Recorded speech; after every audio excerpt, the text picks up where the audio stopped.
अब मैं आप हजरात को उस माहौल में लिए चलता हूँ जहाँ आप हजरात उलमा इकराम के नासिहाना कलिमात और मवाइज़े हसना से मुस्तफ़ीद होते रहेंगे।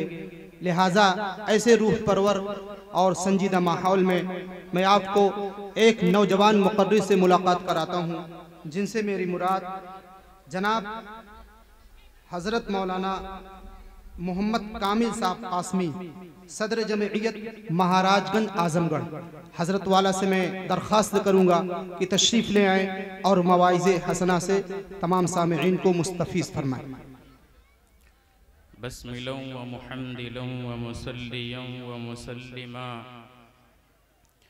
अम्मा बअद फ़अऊज़ु बिल्लाहि मिनश शैतानिर रजीम बिस्मिल्लाहिर रहमानिर रहीम इन्नल्लज़ीना क़ालू रब्बुनल्लाहु सुम्मा इस्तक़ामू ततनज़्ज़लु अलैहिमुल मलाइका अल्ला तख़ाफ़ू वला तहज़नू व अबशिरू बिल जन्नति अल्लती कुंतुम तुअदून औ कमा क़ाल अल्लाहु तबारक व तआला व क़ाल अन्नबिय्यु सल्लल्लाहु अलैहि वसल्लम अल मर्उ मअ मन अहब्ब औ कमा क़ाल अन्नबिय्यु सल्लल्लाहु अलैहि वसल्लम। हाज़िरीन जलसा, मुअज़्ज़ज़ माओं और बहनों, नौजवान साथियों, बुजुर्गाने दीन, स्टेज पर रौनक अफरोज़ हज़रात उलमाए किराम और अज़ीज़ बच्चों, मैं आपके सामने मुस्तकिल से या ज़्यादा से ज़्यादा 20 से 25 मिनट हूँ। तब तक आप मेरा साथ दें, मैं कुछ बातें आपसे करना चाहता हूँ।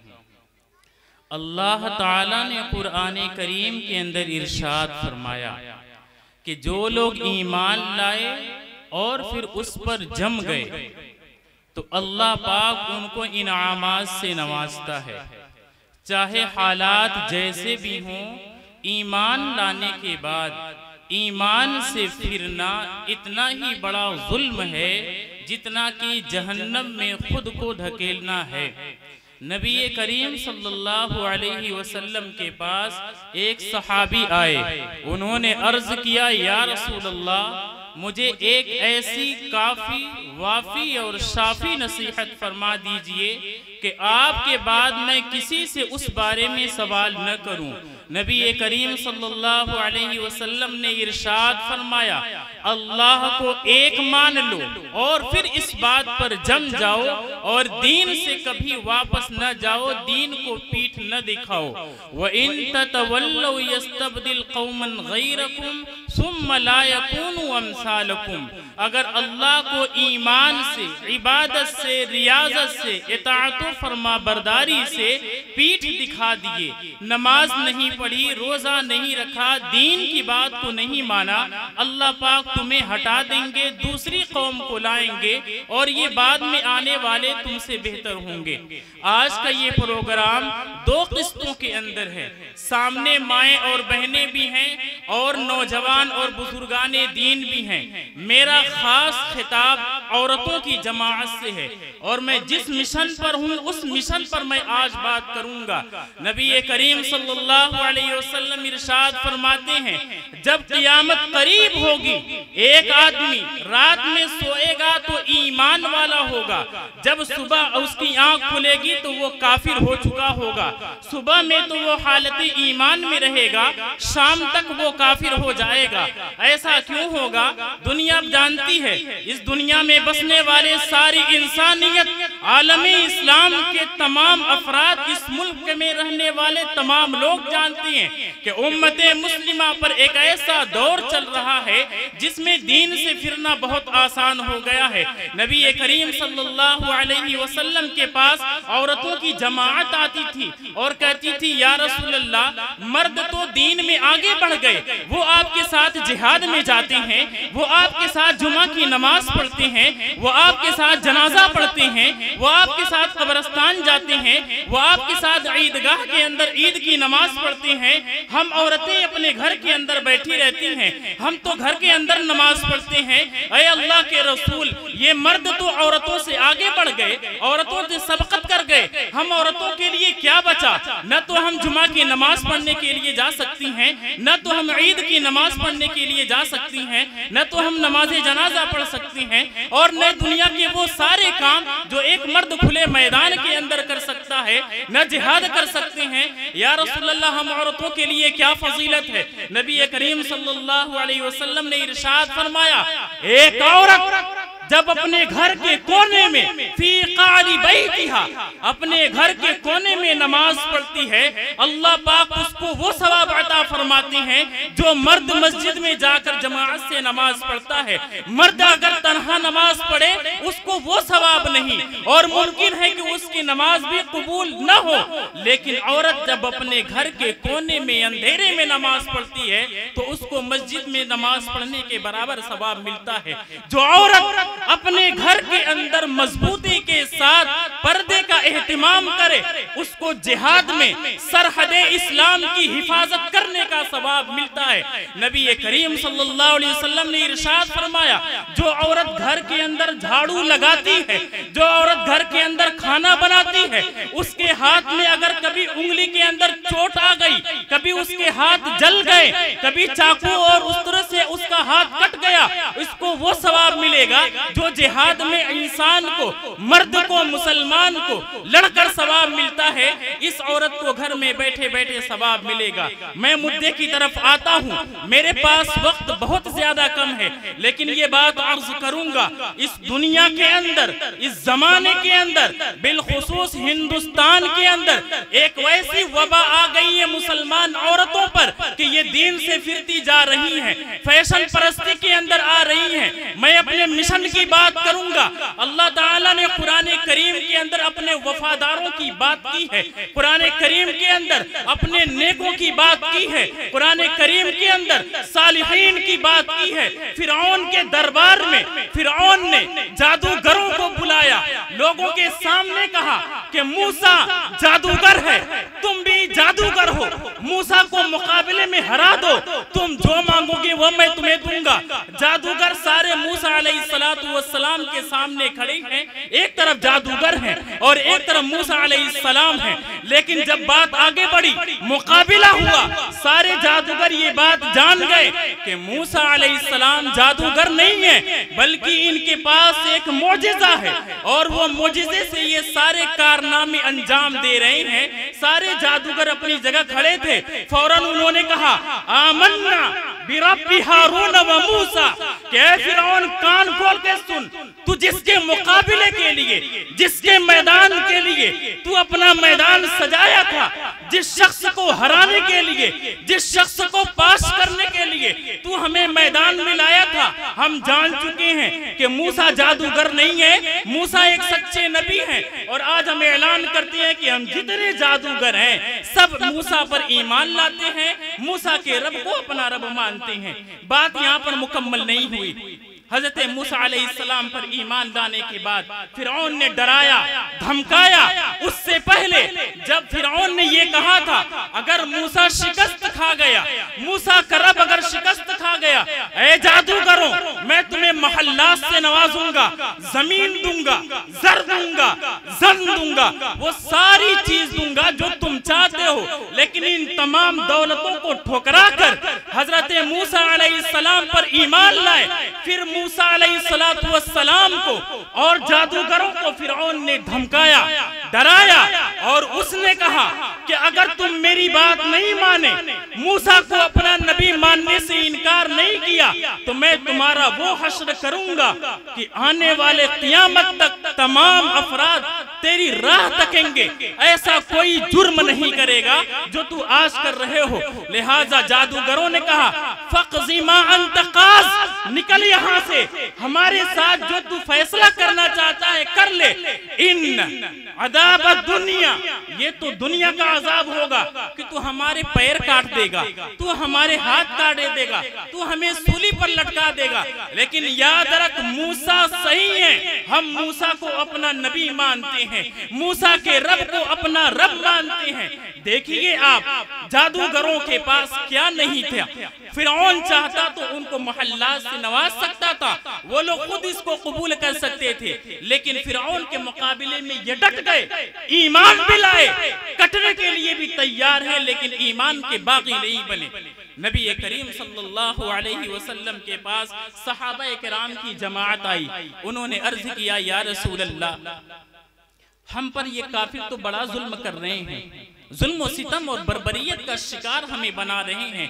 या रसूल अल्लाह, आप अल्लाह के लिए, आप अपने लिए, उम्मत के लिए, आने वाले तमाम मुसलमानों के लिए दुआ फरमा दें कि ये शिकस्त खा जाएं, ये हम पर जुल्म न करें। अल्लाह के नबी सल्लल्लाहु अलैहि वसल्लम ने इरशाद फरमाया, बस यहीं पर रुक गए। तुमसे पहले आने वाले जो लोग थे, जब ईमान लाए तो लोहे की कंगे उनके सर में गाड़ी गई, बंद कर दी गई, फिर निकाला गया। तुमसे पहले जो लोग आए उनको आरे से चीर दिया गया, लेकिन ईमान से, इस्लाम से फिरे नहीं, डगमगाए नहीं। तुम अभी से डगमगा गए, डगमगाओ मत, मेरे साथ जमे रहो, ईमान पर चलो, ईमान पर मजबूती से कायम रहो।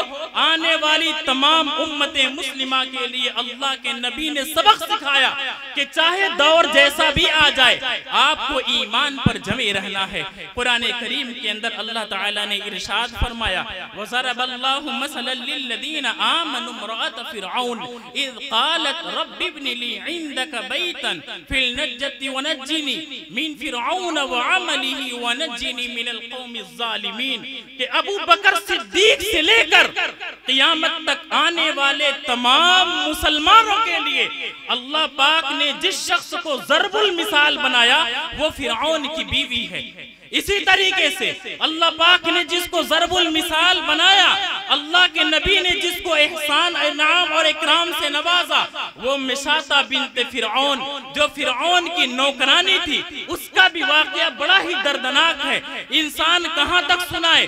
आखिरी में ये नुक्ता अर्ज करेगा कि आप अपने इस्लाम पर डटे रहिए, इस्लाम पर मजबूती से कायम रहिए। फिरऔन की नौकरानी अपनी बेटियों का, फिरऔन की बेटियों के बाल झाड़ रही थी, वो कंघी उसके हाथ से गिर गई तो उसने बेसाख्ता बिस्मिल्लाहिर्रहमानिर्रहीम पढ़कर उठा लिया। फिरऔन की बेटी ने कहा, क्या तुम मेरे रब को अपना रब नहीं मानती, मेरे बाप को अपना परवरदिगार नहीं मानती, फिरऔन को तू अपना खुदा नहीं मानती? नौकरानी ने कहा कि मैं तेरे बाप को रब नहीं मानती। इशारों इशारों में बात हुई। नौकरानी से कहा, अब्बू से कह दूं? नौकरानी कहा, जा कह दे।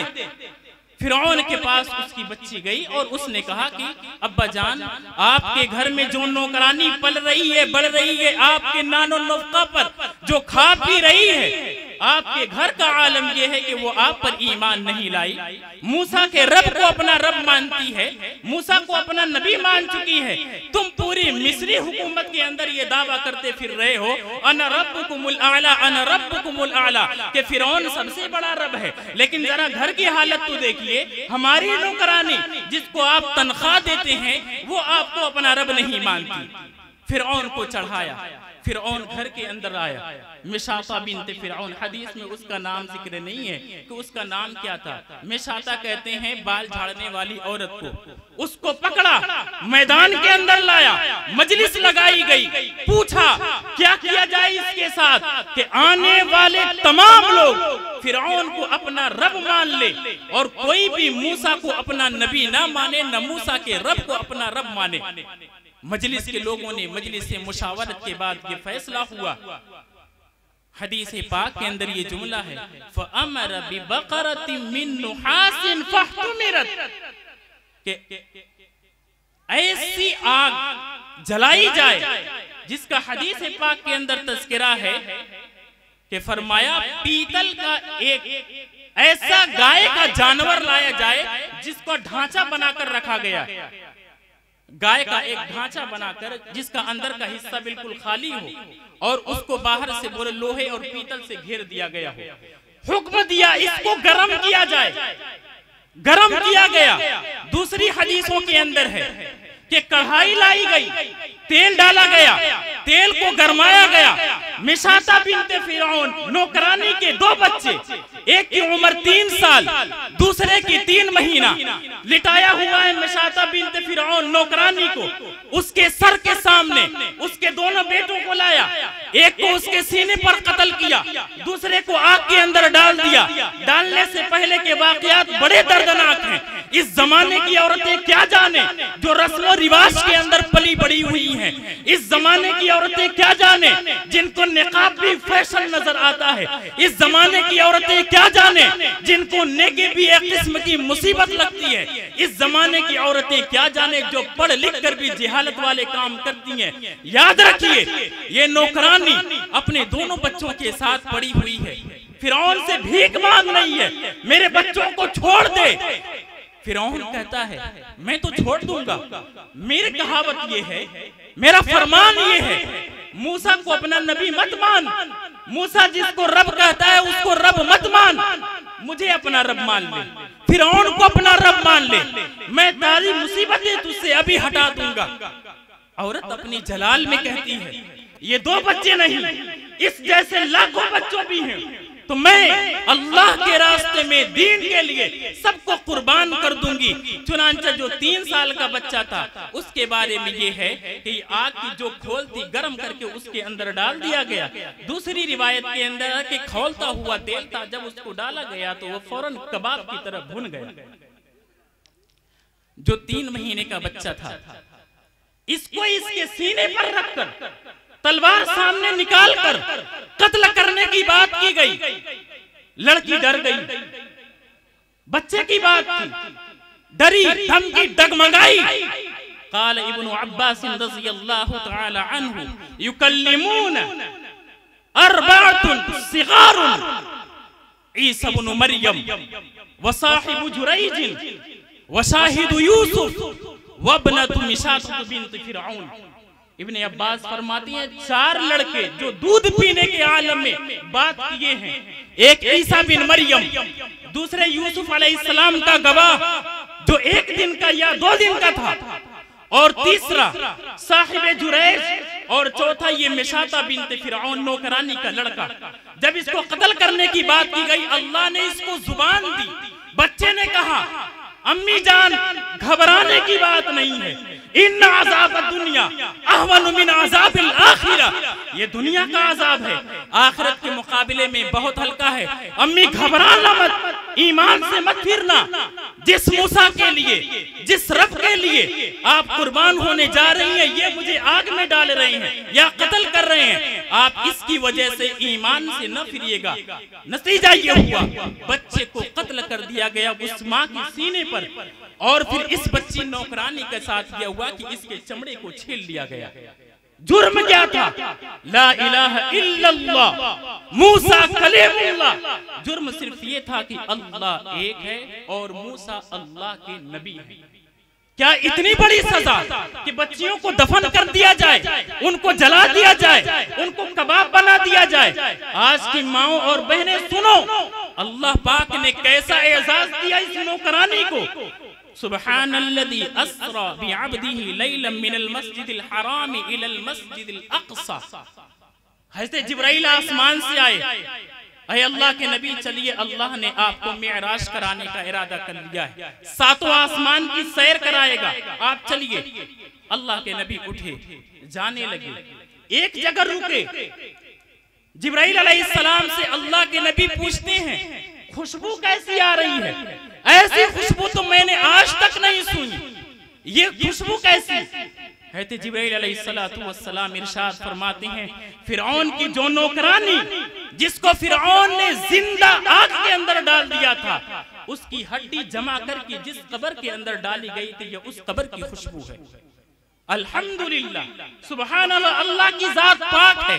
अल्लाह पाक ने कितना बड़ा इनाम दिया कि इंतकाल और शहीद कब हुई, लेकिन उसकी कब्र से खुशबू की शहादत है जिब्राइल अलैहिस्सलातु वस्सलाम दे रहे हैं। इसलिए मेरी माओ और बहनों, अपने दिल को संभालो, अपने आप को संभालो, खास तौर से मुस्लिम खवातीन और मुसलमान जवान।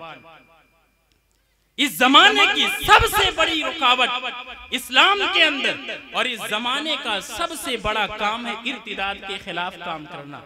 मुस्लिम लड़की गैर मुस्लिम के साथ कैसे फरार हो गई? नतीजा आज ये हुआ कि घर के अंदर मोबाइल पड़े हैं, बच्ची चलाती है, रात के 2 बज गए, वो इस्तेमाल कर रही है। बाप को भी मालूम है, माँ को भी मालूम है, बड़ी बहन को भी मालूम है और भाई को भी मालूम है, परवाह नहीं है। एक जुमला मैं अर्ज करता हूँ आपके सामने, जिस वालिदैन को उसके बच्चों के मशागिल के बारे में मालूम हो, जिसकी बेहयाई के बारे में उसके माँ बाप जानते हो, कोई रुकावट न डाले, कोई पर्दा न करें, कोई चेकअप न करें, याद रखें आप अपने घर में एक मुजरिम को पाल रहे हैं, आप अपने घर में एक मुजरिम को पाल रहे हैं। मैं भी अर्ज करता चलूं कि ये फसाद कैसे हुआ? एक गैर मुस्लिम लड़का मुस्लिम लड़की के साथ कैसे भागा? आज से 10 साल पहले की बात है। सीरियल भराने के लिए औरतें गैर मुस्लिमों की दुकान पर जाती थी। लिखी पढ़ी बात नहीं है, आंखों देखी बात है, हर आदमी जानता है। वो गई, उन नाम लिख के दिया कि ये सीरियल भर दो। आ गई वहां से, मोबाइल भी वहां बनता है। औरत गई, उसने कहा मेरा मोबाइल खराब हो गया है और मेरा मोबाइल जरा ठीक कर दो। वो कहता है कि घबराने की बात नहीं है, आज मोबाइल आपका नहीं बनेगा, कल बनेगा, ये मेरा नंबर लीजिए, जैसे ही मोबाइल ठीक हो जाएगी मैं आपको फोन करूंगा और आप मेरा नंबर ले लीजिए, आप अपना दे दीजिए, जैसे ही ठीक हो जाएगा मैं फोन करूंगा। वहां से ये रिश्ता चला। दूसरी बात अर्ज कर दूं, मेहमान खाना और जनान खाना, ये दोनों बड़ी खतरनाक चीज है। हमारे यहाँ जो कारोबार होता है, कारोबार वाले कपड़े की दुकान, जूते की दुकान, शूज की दुकान, हर कोई अपना अपना बैग लेके रखा है, अपना सामान देगा तो अपने झोले के अंदर। बात फैली, मैं खोल रहा हूँ इस बात को, मैं जिसके खिलाफ काम करता हूँ उस मिशन की बात कर रहा हूँ। इस झोले पर जो नंबर है उस पर भी ये राब्ता होता है। इस झोले पर जो नंबर गया, फला गली, फला मोहल्ला, फला गली के पास हमारी दुकान, राब्ता करने के लिए ये नंबर है। इस पर भी राब्ता नंबर हुआ है और बाकायदा मेरे पास रिकॉर्ड है। कहने वाले ने कहा है और सुनने वालों ने सुना है। यहाँ से ये इर्तिदाद का फितना चला। आगे बढ़िए, अब तालीम का भी कोई फायदा नजर नहीं आता। वो औरतें जो आलिमा हैं, जो फाजिला हैं, उनके ताल्लुक से एक बात सुनी गई कि ये नमाज पढ़ ले तो ही बहुत है।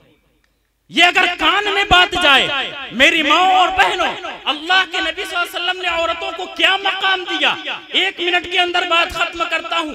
अल्लाह के नबी को नबूवत की हालत में सबसे पहले जिसने देखा वो एक औरत खदीजा थी। नबी करीम सल्लल्लाहु अलैहि वसल्लम पर कुरान नाज़िल हुआ, कुरान की सबसे पहली आयत जिसने सुना वो एक औरत थी। कुरान करीम में अल्लाह ने जिनको मकाम दिया, जिनके नाम से पूरी सूरह नाज़िल फरमाई, वो एक औरत थी।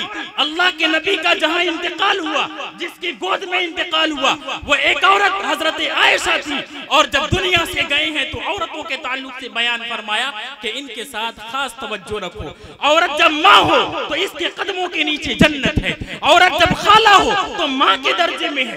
औरत जब फूफी हो तो बाप के दर्जे में है। अगर कोई बड़ी बहन हो तो माँ के दर्जे में, बड़ा भाई हो तो बाप के दर्जे में। अल्लाह ने ये मकाम दिया था औरतों को, और ये औरतें हमें किस कटघरे में लाकर खड़ी कर दी हैं। अगर ये फितना नहीं रुका, अपने आप को ठान लो, कभी भी इस्लाम से बगावत ना करो, कभी भी इस्लाम से बगावत ना करो। नबी करीम सल्लल्लाहु अलैहि वसल्लम ने इरशाद फरमाया, मन क़ाल सिद्क़न बिल क़ल्बि ला इलाहा इल्लल्लाह फ़क़द दख़लल जन्नह। जिसने सच्चे दिल से ला इलाहा इल्लल्लाह पढ़ लिया तो वो जन्नत में जरूर जाएगा। मेरा वक्त बहुत करीब है, मैं आपसे रुखसत होना चाहता हूँ। इससे पहले कि कोई और बात करूं, एक मिसाल से समझाना चाहता हूं। अरबी के अंदर एक मुकालमा लिखा है कि एक आदमी नीम के दरख्त के नीचे लेटा हुआ था, बहुत देर तक आराम किया। आराम करने के बाद जब उठा तो दरख्त से बात कर रहा है और कहता है कि तू कितना अच्छा है, तू हमें साया देता है, हम तुझसे फायदा उठाते हैं। तो वो कहता है, दरख्त से आवाज आई, इन्नल्लज़ीना यरमूननी बिल अहजार व अरमीहिम बिल अस्मार। तुझे क्या मालूम, ये जो सेब के दरख्त दिख रहे हैं, ये जो अनार के दरख्त दिख रहे हैं, ये जो आम के दरख्त दिख रहे हैं, लोग इनको पत्थर मारते हैं तो ये फल देते हैं, इसलिए हम अच्छे हैं। आदमी ने सवाल किया, अगर इतने ही अच्छे हो तो फिर तुम्हें जलाते क्यों हैं? आग तो जहन्नम का खासा है, तुझे क्यों जला दिया गया? इतनी नेकी तेरे पास है, इतना काम तू देता है, लेकिन आखिर में तेरा नतीजा ये है कि तू क्या किया? जला दिया गया। ऐसा क्यों हुआ? तो वो कहता है कि हाँ, मेरी एक गलती है कि जिसकी वजह से मुझे जलाया गया। वो ये है, हवा हो जिधर की चलूं मैं उधर को, जिधर हवा चलती है मैं उधर चलने लगता हूँ। नतीजा ये हुआ कि अल्लाह ने मुझे इस्तिकामत, दीन पर खुददारी, ईमानदारी, नमाज से दूरी, बेईमानी, झूठ, शराबी, कबाबी, दुनिया का हर वो गुनाह जो बनी इस्राइल ने किया था, ये सारी उम्मत के लोग कर रहे हैं और फसाद मचा रहे हैं। तो फिर आप जरा सोचिए इस उम्मत का आलम क्या होगा। इसलिए गौर करने की जरूरत है। अल्लाह पाक मुझे भी और आपको भी कहने सुनने से ज्यादा अमल करने की तौफीक अता फरमाए। आमीन व आखिर दावाना अल्हम्दुलिल्लाहि रब्बिल आलमीन।